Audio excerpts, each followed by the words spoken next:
नमस्कार, आप देख रहे हैं इंडिया बोल रहा है। मैं हूं आपके साथ विवेक शांडिल्य। इंडिया बोल रहा है अब नए तेवर में आपके सामने है। सत्ता के गलियारों से लेकर आपके घर तक को असर करने वाली खबरें बहुत हैं, लेकिन हम आपको वो खबरें दिखाएंगे जो सीधे आपसे जोड़ती हैं, आपसे कनेक्ट होती हैं, जिसमें आपकी रुचि होती है, आपकी दिलचस्पी होती है, जिस खबर को आप जानना चाहते हैं, बिना किसी शोर शराबे के देश और दुनिया की वो हकीकत जो आपके लिए जरूरी है। तो तैयार हो जाइए और देखिए इंडिया बोल रहा है। बड़ी खबरें आपके सामने रखते हैं। इंडिया बोल रहा है में पहली खबर में बात करेंगे कांग्रेस में राहुल के काल की। दावा किया जा रहा है कि कांग्रेस में राहुलवादी का वर्चस्व से कई नेता कहीं ना कहीं आहत हो रहे हैं। इस साल असम में, बंगाल में, केरल, तमिलनाडु में, पुदुचेरी में विधानसभा चुनाव होने वाले हैं, लेकिन कांग्रेस की अंदरूनी कलह परेशानी बनती जा रही है। कई दिग्गज नेता पार्टी का दामन छोड़ रहे हैं। जो कांग्रेस सालों तक सत्ता पर काबिज रही, उसकी स्थिति अब ऐसी क्यों है? क्यों एक भी लोकसभा चुनाव से लेकर विधानसभा चुनाव, यहां तक कि पंचायत चुनाव में भी पार्टी अच्छा प्रदर्शन नहीं कर पा रही? इसके पीछे की वजह क्या है? राहुल से आखिर नेताओं की नाराजगी क्या है? खबर क्या है? कहां कहां इंपैक्ट है? कांग्रेस पार्टी को कहां कहां इस वक्त परेशानियों का सामना करना पड़ रहा है? डिटेल से आपको दिखाएंगे। हिंदू धर्म में माना जाता है कि राहु की अच्छी नजर जिस पर पड़ जाए उसे तारने से कोई नहीं रोक सकता, और जिस पर राहु की बुरी नजर पड़ जाए उसे बर्बाद होने से भी कोई नहीं रोक सकता। तो क्या कांग्रेस पर राहु की बुरी नजर है? बीते कुछ सालों से कांग्रेस की स्थिति जिस तरह से है, उसे ऐसा लगता है कांग्रेस को किसी की नजर लग गई है। हर चुनाव में कांग्रेस जोर शोर से तैयारी करती है, लेकिन इसी बीच कांग्रेसी नेता या फिर राहुल गांधी कुछ ऐसा बोल जाते हैं जिससे चुनाव भी पलट जाता है। कांग्रेस पर राहु की नजर हो ना हो, लेकिन ऐसा लगता है कि कांग्रेस का राहुल काल तो चल ही रहा है। राहुल काल को लेकर कांग्रेस में काफी लंबे वक्त से कलेश भी है। कांग्रेस में राहुलवादी वर्चस्व से बहुत सारे नेता आहत नजर आते हैं। इस साल असम, बंगाल, केरल, तमिलनाडु, पुदुचेरी में विधानसभा चुनाव होने हैं, लेकिन कांग्रेस की अंदरूनी कलह इन चुनावों से बड़ी चुनौती है। ताजा मामला असम का है। विधानसभा चुनाव से पहले असम की कांग्रेस के दिग्गज नेता ने पाला बदल लिया है। सीएम हेमंत बिस्वा शर्मा ने दावा किया है कि कांग्रेस के दिग्गज नेता भूपेन्द्र बोरा का साथ उन्हें मिलने वाला है। भूपेन्द्र बोरा जल्द बीजेपी में शामिल होने वाले हैं। तो क्या यह कांग्रेस के लिए झटके की बात होनी चाहिए? इसे समझने के लिए आपको पहले यह जानना होगा कि आखिर भूपेन्द्र बोरा कौन है। भूपेन्द्र बोरा ने 16 फरवरी को कांग्रेस से इस्तीफा दिया। सीएम हेमंता के मुताबिक बोरा बीजेपी में शामिल होंगे। 2021 से 25 तक असम कांग्रेस प्रदेश कमेटी के चीफ रहे। बिपुरिया सीट से 2 बार विधायक का चुनाव जीते हैं। भूपेन्द्र अखिल भारतीय कांग्रेस कमेटी का हिस्सा रहे। भूपेन्द्र बोरा एआईसीसी के सचिव का पद भी संभाल चुके हैं। कांग्रेस के कामकाज से असंतोष होकर इस्तीफा दिया, यह दावा किया जा रहा है। भूपेन्द्र बोरा 2006 से 2016 तक विधायक रहे। उनके कार्यों के लिए उन्हें बेस्ट एमएलए का अवार्ड भी मिला था। अब इसको लेकर भूपेन्द्र बोरा और हेमंत बिस्वा शर्मा का बयान क्या आया है, उन्होंने क्या कहा है, यह आपको सुनवाते हैं। अनाउंस कर दिया एक दूसरा आदमी का नाम कांग्रेस टिकट, जो आदमी कभी कांग्रेस पार्टी का मेंबर ही नहीं था। तो मेरा अलायंस पार्टनर ने सवाल उठाया, out of 5 assembly seat you can not give us 1 seat, how will depend on you in 2026 when we will have to discuss with you about 126 seat. तो मैं मोरल ग्राउंड में ठीक है, मैं फेल हुआ तो मैं रिजाइन कर दिया। Actually, they are immature. They should have addressed the reason. Rahul will speak, people will change decision. So if there is a genuine Congress leader, he will feel pain that this party is actually not fighting to win election. I have gone through the same pain. The day when I went to join BJP, that point of time, I also got those kind of call. Bhupendra बोरा का कहना है कि जिसे लोग जानते ही नहीं, जिसे कभी लोगों ने देखा ही नहीं, उनको टिकट मिल गया। तो कांग्रेस के अंदर का भूचाल आपको समझ में आ गया होगा। इससे पहले कांग्रेस के 3 विधायकों ने पार्टी से इस्तीफा दे दिया। असम कांग्रेस की स्थिति को देखते हुए प्रियंका गांधी असम पहुंची और पार्टी नेताओं से बात करेंगी। कांग्रेस में एक और किरदार से रूबरू करवाते हैं, वो है मणिशंकर अय्यर, कांग्रेस का वरिष्ठ नेता हैं मणिशंकर अय्यर ने पार्टी नेतृत्व पर तीखा हमला किया है। मणिशंकर अय्यर ने कहा कि मैं गांधीयन और राजीवियन हूं, लेकिन राहुलियन नहीं हूं। राहुल गांधी राजनीतिक जीवन में मुझसे बहुत दूर हैं। इंदिरा ने इमरजेंसी लगाकर लोकतंत्र को तानाशाही में बदला। जाहिर है इस बयान के बाद आप ये अनुमान लगा सकते हैं कि कांग्रेस में सब कुछ ठीक नहीं है। मणिशंकर अय्यर का बयान भी आपको सुनाते हैं।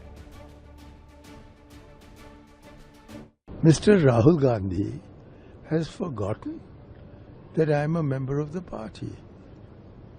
And therefore, I am a Gandhian, I am a Nehruvian, I am a Rajivian, but I am not a Rahulian. Mr. Rahul. Manishankar Iyer भी खुद को दरकिनार किए जाने का आरोप लगा रहे हैं। राहुल गांधी के अलावा पूर्व पीएम इंदिरा गांधी पर भी मणिशंकर अय्यर ने निशाना साधा। अय्यर ने राहुल के अलावा थरूर समेत कई नेताओं पर भी निशाना साधा और उन्होंने कहा कि शशि थरूर विदेश मंत्री बनना चाहते हैं, जयराम रमेश को अपनी नौकरी बचानी है, पवन खेड़ा कांग्रेस पार्टी की कठपुतली हैं। ये आरोप इतने गंभीर हैं जिससे कांग्रेस के सीनियर लीडर्स को घबराहट हो सकती है या आहत हो सकते हैं। हालांकि अभी कोई रिएक्शन आया नहीं है। थोड़े दिन पहले नवजोत सिंह सिद्धू की पत्नी नवजोत कौर सिद्धू ने भी राहुल गांधी पर हमला बोला था। नवजोत कौर सिद्धू ने कहा कि राहुल से मिलने में वर्षों लग जाते हैं। राहुल की मनमानी और कांग्रेस में कलह के कारण नवजोत कौर सिद्धू और नवजोत सिंह सिद्धू दोनों ने पार्टी से इस्तीफा दे दिया और इन दिनों वो बीजेपी और पीएम मोदी की तारीफ कर रहे हैं। कयास ये भी लगाया जा रहा है कि सिद्धू फैमिली की बीजेपी में री एंट्री हो सकती है।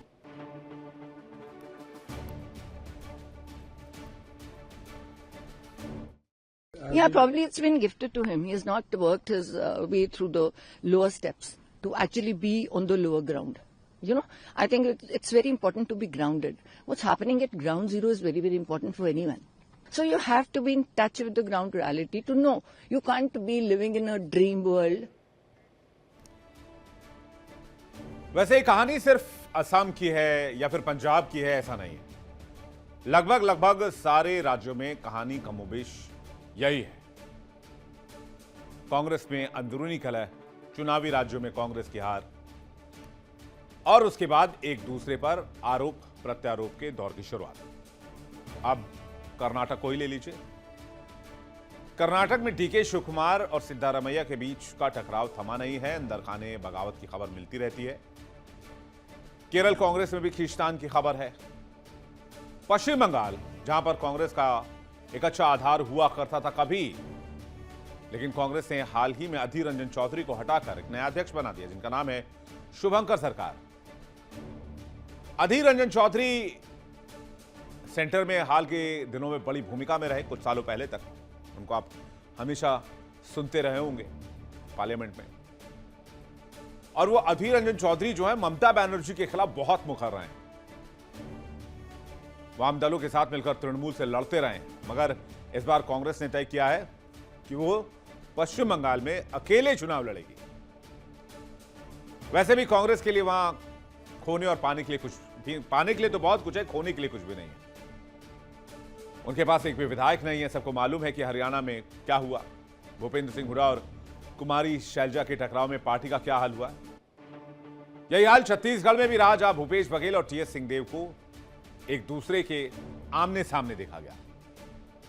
राजस्थान में गहलोत और पायलट की जंग जो है वो भी हमने देखी राजस्थान के इलेक्शंस में, और उसके रिजल्ट में वो रिफ्लेक्ट भी हुआ। और रिजल्ट क्या है आपको पता है। हाल ही में बिहार के नेता शकील अहमद ने राहुल गांधी को डरपोक बता दिया और कहा कि राहुल गांधी को मल्लिकार्जुन खड़गे केवल नाम के अध्यक्ष हैं, लेकिन राहुल गांधी ही असली कमान संभालते हैं। फिर वो कहते हैं कि राहुल गांधी एक डरपोक और असुरक्षित नेता है। वो कांग्रेस के भीतर मजबूत और प्रभावशाली नेताओं को पसंद नहीं करते। मल्लिकार्जुन खड़गे केवल नाम के अध्यक्ष हैं, जबकि पर्दे के पीछे से सारे फैसले राहुल लेते हैं। राहुल गांधी केवल उन्हीं के साथ काम करना पसंद करते हैं जो उन्हें बॉस वाली फीलिंग दें, और अगर किसी पर्टिकुलर लीडर से उन्हें बॉस वाली फीलिंग नहीं आती है, जो उन्हें बॉस फील नहीं कराते हैं, वो उनसे किनारा कर लेते हैं। इन सब का खामियाजा कांग्रेस को उठाना पड़ रहा है। ऐसा लगता है कांग्रेस कई प्रदेशों में हार का सामना कर चुकी है। साफ है कि कांग्रेस के अंदर की जो स्थिति है, अगर उसे खत्म नहीं किया गया तो कांग्रेस की स्थिति और गड़बड़ाएगी। अब कांग्रेस इसे कैसे कवर अप करती है, कांग्रेस प्रदेश इकाई को कैसे मजबूत किया जाता है, राहुल गांधी इसमें कितनी पॉजिटिव भूमिका निभाते हैं, या फिर राहुल पर जो आरोप लग रहे हैं वो अगर सच होते हैं तो फिर कांग्रेस के भविष्य को देखना बहुत जरूरी होगा, और इस पर नजर हमारी रहेगी। ये खबर हम आपको आगे भी डिटेल से देंगे। देखिए इंडिया डेली 24/7 अब आपकी स्मार्ट टीवी पर। इंडिया डेली मौजूद है सभी डिजिटल प्लेटफॉर्म पर लाइव और लगातार। इंडिया डेली 24/7 हर दिन राष्ट्र को समर्पित।